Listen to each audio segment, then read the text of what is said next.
আমরা এ পর্যন্ত আবেদন পেয়েছি 48,080 জনের। মিশন অফিসে বায়োমেট্রিক গ্রহণ করা হয়েছে 29,646 জনের। আমি অনেকগুলো তথ্য আছে তো।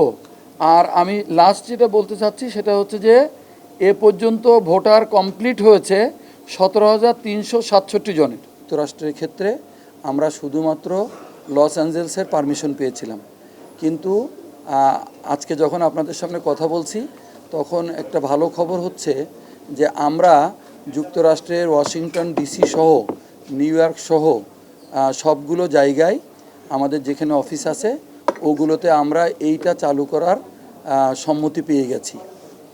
তো এটা আমাদের জন্য একটা ভালো খবর, কারণ নিউ ইয়র্কবাসীদেরই বেশি আগ্রহ ছিল এবং ওখানেই সবচেয়ে বেশি বাঙালি বসবাস করে।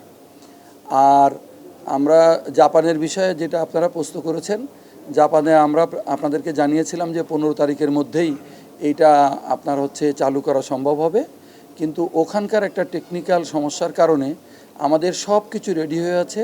আমি যেই প্রসেসগুলো বললাম এগুলো সব রেডি হয়ে আছে।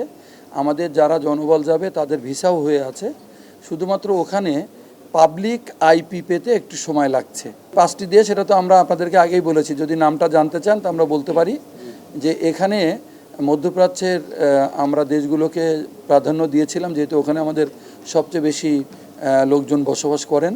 তো ওমান হচ্ছে এরকম একটা দেশ যেখানে প্রচুর বাংলাদেশে বসবাস করেন। আমরা ওমানেরটা পেয়েছি।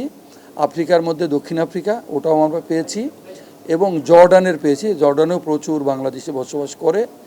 এর বাইরে আমরা আপনার আমেরিকায় পেয়েছি না, দুবাই, সৌদি আরব তো আগে থেকেই আমাদের কাজ চলছে।